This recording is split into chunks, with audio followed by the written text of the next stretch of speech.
Hello बच्चों, I hope आप सब बढ़िया होंगे और आगे आने वाले एग्जाम्स की जम के तैयारी कर रहे होंगे। तो जेईई एडवांस 2014 चैप्टर का नाम गैसेस स्टेट, एक कॉम्प्रिहेंशन टाइप क्वेश्चन था। 2 क्वेश्चन है इसमें, ठीक है। अभी आपके सामने केवल एक ही क्वेश्चन लिखा हुआ है, ठीक है। थोड़ा सा जब आप इस क्वेश्चन को समझेंगे फिर लिखेंगे तो मैं दूसरा क्वेश्चन उतनी देर में लिख दूंगा, ठीक है ना। चलिए, तो 2 क्वेश्चन है इसमें। पहले तो क्वेश्चन समझ लेते हैं। क्वेश्चन बड़ा प्यारा है, अच्छा कॉन्सेप्ट यूज में हो रहा है। जो पहला क्वेश्चन है वो तो सिंपल है, लेकिन जो दूसरा क्वेश्चन है उसमें अच्छा खासा दिमाग और नॉलेज की जरूरत थी। वो आपको अभी धीरे धीरे वहां पे समझ में आ जाएगा जैसे जैसे मैं आगे बढ़ूंगा, ठीक है ना। चलिए, तो क्वेश्चन ये है कि x and y are 2 volatile liquids है, ठीक है। अच्छी बात है भैया, जिनकी वेपर्स बन रही होगी। विद मोलर वेट 10 ग्राम पर मोल ये दे रखे हैं रेस्पेक्टिवली। 2 कॉटन प्लग्स है, यहाँ पे कॉटन प्लग्स लगे हुए हैं, ठीक है। और बोल रहा है 1 सोक्ड इन x, एक x में मतलब कुल मिला के एक कॉटन प्लग को तुमने x में डुबो दिया और दूसरे को किस में डुबो दिया, y में, ठीक है। और यहाँ पे लगा दिया, ठीक है। चलिए, are simultaneously placed at the end of a tube of length. इस ट्यूब की जो लेंथ है वो 24 सेंटीमीटर है, अच्छी बात है। As shown in the figure, ये फिगर बना रखा है। The tube is filled with an inert gas, tube को फिल्ड किया जाता है एक inert gas at 1 atmosphere pressure and a temperature of 300 kelvin. Vapours of x and y react to form a product. Vapours जो यहां से x निकल रही होगी, यहां से y निकल रही होगी और दोनों आपस में रिएक्ट कर रही हैं, ठीक है। Which is first observed at a distance d centimetre. ये देखो क्वेश्चन ने, ओहो मैंने लिखा नहीं, क्या कोई दिक्कत नहीं है, ये लो अभी बना देते हैं, ये लो कोई दिक्कत नहीं है, d सेंटीमीटर, ठीक है। यहां पे क्वेश्चन ने बोल रहा है, आराम से पढ़े, vapour of x and y react कर रहे हैं, ठीक है। Which is first observed at a distance d centimetre from the plug soaked in x। आराम से मैंने बना दिया, ठीक है। चलिए, take x and y to have equal molecular diameters and assume ideal behaviour for the inert gas and the 2 vapours, ठीक है भैया। ये जो लाइन है ना, ये वाली इक्वल मोलिकुलर डायमीटर, ये काम आएगी अगले क्वेश्चन में, ठीक है ना। इसके बाद क्वेश्चन पूछे the value of d in centimetre shown in the figure as estimated from Graham's law. Graham's law बोला है इज, और ऑप्शन दे रखे हैं 4। ये जो पहला क्वेश्चन है तो वो तो बेहद ही सिंपल है। आइए मैं आपको समझाता हूं क्या हो रहा है। यहाँ पे एक कॉटन प्लग लगा हुआ है, उसको x में डुबोया, यहाँ पे लगा दिया। यहाँ पे एक कॉटन प्लग कौन सा लगा हुआ है, जिसको y लिक्विड में डुबोया, यहाँ पे लगा दिया। बताओ यहाँ से क्या आ रही होगी, x की वेपर्स आ रही होगी, यहाँ से किसकी वेपर्स आ रही होगी, y की वेपर्स आ रही होगी। x और y आपस में क्या कर रहे हैं, रिएक्ट कर रहे हैं। सबसे पहले initial formation of the product, यहाँ पे सबसे पहले रिएक्ट करे होंगे, कितनी d सेंटीमीटर, कहाँ से, x से। क्वेश्चन समझ में आ गया। अब ग्राम्स लॉ क्या बोलता है, पहले तो ग्राम्स लॉ की सुन लीजिए। ग्राम्स लॉ ये बोलता है कि एट कांस्टेंट टेम्परेचर और प्रेशर, आप ये बोल सकते हैं कि रेट ऑफ इफ्यूजन। जनरली देखो ग्राम्स लॉ इफ्यूजन के लिए लगाया जाता है, बट क्वेश्चन सोल्व करते टाइम ना तो डिफ्यूजन सोच रहे हैं ना इफ्यूजन, मतलब दोनों क्वेश्चन सोल्व करते टाइम क्वेश्चन में डिफ्यूजन लिख रहा है तो भी आप ग्राम्स लॉ लगा सकते हैं, इफ्यूजन लिख रहा है तो भी लगा सकते हैं, ठीक है ना। जनरली इफ्यूजन के लिए लगाया जाता है। तो रेट ऑफ इफ्यूजन जो होती है is inversely proportional to square root of density of gas, ऐसा बोला जाता है। जैसा कि मैंने अभी बोला, R is inversely proportional to root density, ऐसा आप बोल सकते हैं, ठीक है। अब आपको पता है कि जैसे मैंने प्रेशर और टेम्परेचर सेम बोला, तो आप इसको ऐसे लिंक कर सकते हैं कि मान लो 2 गैसेज है तो R2 अपॉन R1, और आप इसको ऐसे लिख सकते हैं रूट M1 अपॉन M2। मास के इनवर्सली आप इसको कई जगह आपको ये ऐसे भी लिखा हुआ मिलेगा, कोई टेंशन वाली बात नहीं है, आप इसको ऐसे भी मोलर मास, ठीक है। चलिए, तो ये आपको दिख रहा होगा बड़ा सुंदर सा ग्राम्स लॉ, ठीक है। आराम से आप देखें, यही है ग्राम्स लॉ। लेकिन इसके इतने केसेस है ना, इतने केसेस है और इतना शानदार लॉ है ना ये, मतलब आप देखेंगे जब इस लॉ को, जैसे ये जो क्वेश्चन है ना पहला, वो एक इसका एप्लीकेशन पार्ट ही मानो। कैसे, आइए मैं आपको समझाता हूं। सबसे पहले तो हमको यहाँ से d सेंटीमीटर है, तो बताओ यहाँ से कितनी डिस्टेंस हो गई, यहाँ से कितनी, ये डिस्टेंस कितनी होगी, 24 माइनस d, क्योंकि टोटल कितनी थी d, वो सॉरी टोटल कितनी थी 24। आराम से देखो, ये 24 लिख रखा है मैंने यहाँ पे, बात समझ में आ गई। चलिए, तो सर अब कैसे करें क्वेश्चन को, तो आइए क्वेश्चन को करते हैं। आइए समझाता हूं मैं आपको कि जो रेट ऑफ x और रेट ऑफ y है, अब इसको करने के भी 2 तरीके। आइए पहले तरीका देखते हैं। तो यहां पे मैं लिख सकता हूं, ध्यान से अगर देखोगे ना तो ही समझ में आएगा, d अपॉन 24 माइनस d, ठीक है। और एक तो आप इससे लिख ही सकते हैं rx, ये इस वाले फॉर्मूले से क्या लिख सकते हैं, रूट, हाँ भाई, M Y upon M X, जो कि आपको क्वेश्चन में दे रखा है।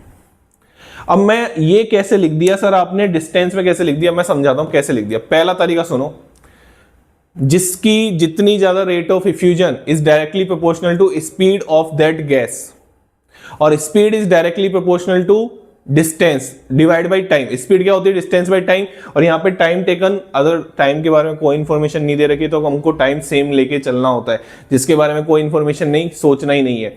तो वापस बोलता हूं, rate is directly proportional to distance, distance is directly proportional to, नहीं सही नहीं बोला सर आपने, rate is directly proportional to speed, speed is directly proportional to distance divide by time, time taken same लेना है तो डिस्टेंस लिख दिया मैंने यहाँ पे।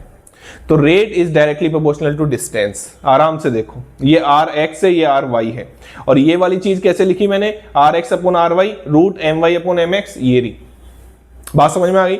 अब इस क्वेश्चन में कुछ बचा नहीं है, ये आपका आ जाएगा रूट 40 डिवाइड बाई 10, और ये आपका आ जाएगा 2, इसको आप सोल्व कर लेना आराम से, तो डी आपका आ जाएगा 16 सेंटीमीटर। मतलब यहां से 6x से, जहां पे x प्लग किया हुआ है कॉटन x, यहां से कितना 16 सेंटीमीटर पे ये सबसे पहले रिएक्ट करके इनिशियल प्रोडक्ट फॉर्म करेंगे। और करना भी था, आप देखो कि यहां पे ज्यादा किसका हो रहा है, जिसका मास कम होता है वो ज्यादा इफ्यूज होती है, वो तो होना ही था। आराम से देखो, जिसका मास कम होता है वो ज्यादा इफ्यूज होती है, वो यही तो बता रहे हैं यहां से कि rate of effusion is inversely proportional to mass. आराम से समझ में आ गई। तो ये तो पहला क्वेश्चन था।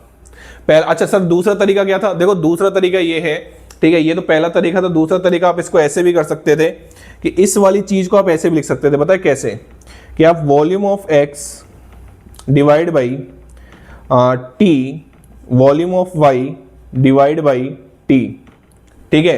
तो यहां से टी से टी कैंसिल हो जाता, तो ये आपका क्या आ जाता, वॉल्यूम ऑफ एक्स, वॉल्यूम क्या, ये वॉल्यूम क्या है सर, कौन सी वॉल्यूम है ये, जो इफ्यूज हो गई। अब वॉल्यूम क्या होती है, एरिया इनटू लेंथ, और एरिया क्या है, दोनों का सेम है, तो एरिया एरिया दोनों से क्या हो जाएगा, कैंसिल आउट हो जाएगा। अरे यार मेरे को लग रहा है कि आपको बात समझ में आ रही होगी। एरिया इनटू एल एक्स, जहां से वो एल डिस्टेंस ट्रेवल करेगा, एरिया इनटू वाई, जितना डिस्टेंस ट्रेवल करेगा, एरिया से एरिया क्या हो जाएगा, कैंसिल हो जाएगा। तो वापस कुल मिला के फॉर्मूला ये बनने वाला है। तो दोनों तरीके से देख सकते हो, कोई टेंशन वाली बात नहीं है। ये पहला क्वेश्चन था इस कंप्रेहेंशन का। दूसरे क्वेश्चन आप इसको जितना आप लिखिए, जितने मैं दूसरा क्वेश्चन यहां पे लिखता हूं, ठीक है ना। चलिए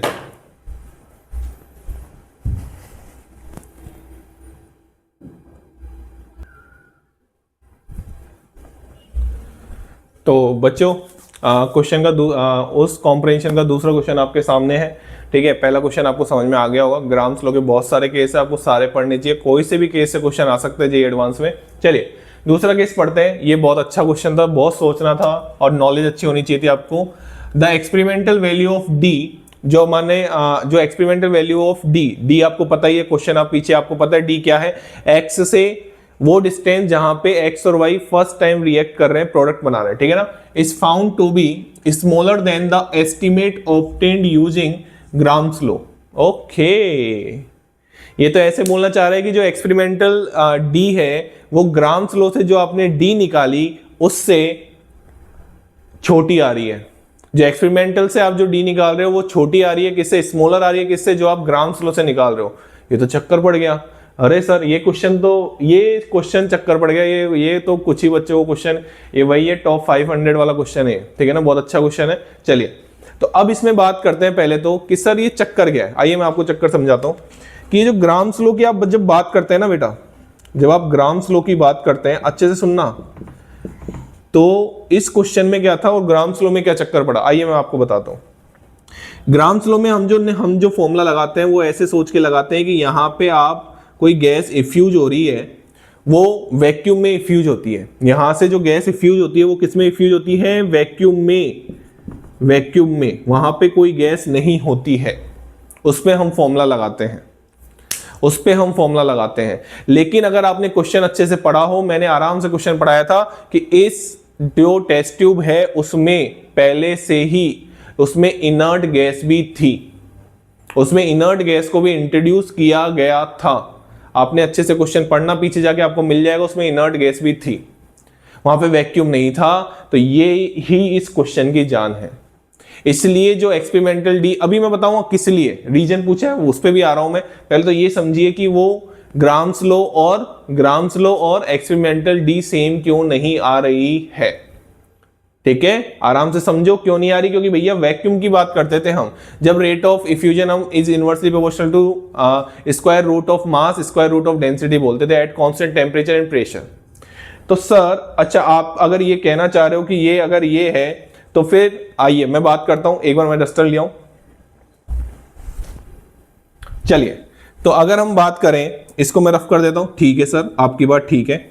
तो मतलब इनर्ट गैस भी है उसके अंदर, मतलब वो कुछ ना कुछ कर रही होगी। तो आइए बात करते हैं उसकी, ठीक है ना। तो मैं अगर बात करूं कोलिजन फ्रीक्वेंसी, एक फॉर्मूला लिखने जा रहा हूं जो हो सकता है कई बच्चों ने तो पढ़ा भी नहीं हो। Collision frequency of x with inert gas, उसका फॉर्मूला लिखने जा रहा हूं मैं। ध्यान से देखते जाना बच्चा, ध्यान से देखते जाना।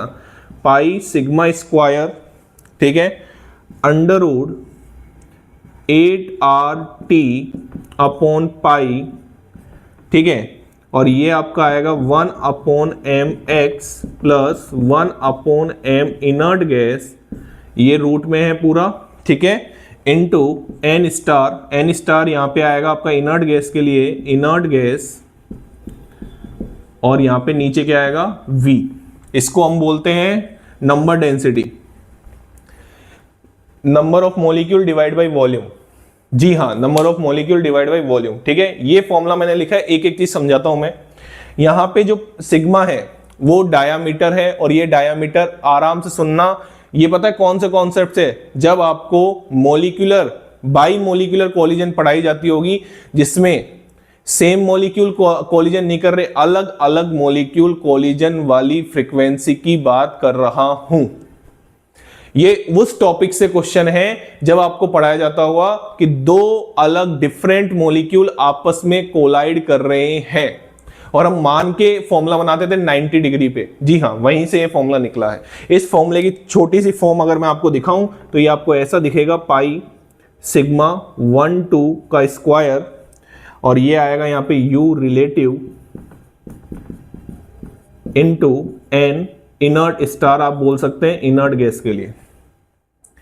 अब इसको मैं दूसरी लैंग्वेज में बोलूं तो इसको मैं ऐसे बोल सकता हूं क्या, कि नंबर और एक मॉलिक्यूल ऑफ x, सुनना अच्छे से, एक molecule of x inert gas के मॉलिक्यूल से जितनी कोलिजन कर रहा है पर सेकंड, वो रिप्रेजेंट करता है ये फॉर्मूला, एक मॉलिक्यूल ऑफ x। और अगर हम टोटल कोलिजन की बात करते तो यहां पे n स्टार x भी लिख देते, वो क्या होता, nx अपॉन v।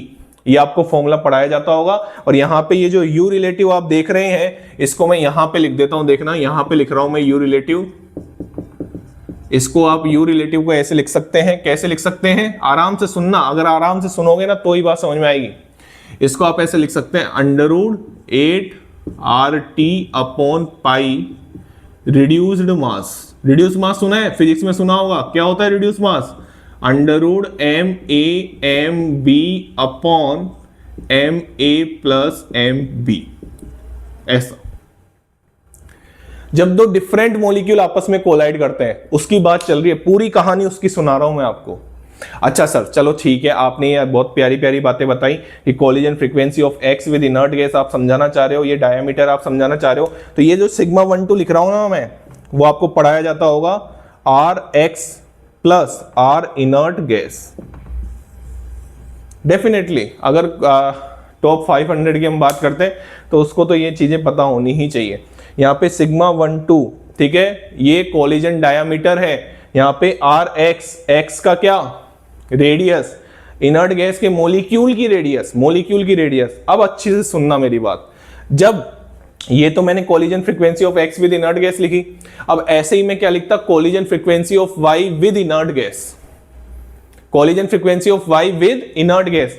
तो मेरे को एक चीज बताना, जब मैं सिग्मा 1/2 डैश लिख देता हूं, मान लो इसको, तो यहां पे मैं Ry प्लस Ri लिखता, तो मेरे को एक चीज बताना, Ri तो दोनों में सेम ही है ना, इनर्ट गैस की मॉलिक्यूल की रेडियस तो दोनों में कॉमन है ना, चेंज Rx और Ry, क्वेश्चन में लिख रखा था molecular diameter of x and y same है, तो यहां पे ये दोनों क्या होने वाले हैं, सेम होने वाले हैं। यही चीज काम आएगी यहाँ पे। और अब अच्छे से सुनो कि यहाँ पे जो collision frequency of x with inert gas है वो इनवर्सली प्रोपोर्शनल है मास ऑफ इनर्ट गैस, तो दोनों में आएगा। अरे जब आप सुनना ध्यान से, आराम से, वीडियो बड़ी बन सकती है, क्वेश्चन बड़ा प्यारा है। Collision frequency of Y with inert gas लिखते हैं तो यहाँ पे मास ऑफ वाई आएगा कि नहीं आएगा, और सब कुछ सेम रहेगा। और यहाँ पे अगर आप एक्स की लिखते हैं तो यहाँ पे मास ऑफ एक्स आएगा, ठीक है। अब मेरे को एक चीज बताइए, मास ऑफ एक्स ज्यादा था या मास ऑफ वाई?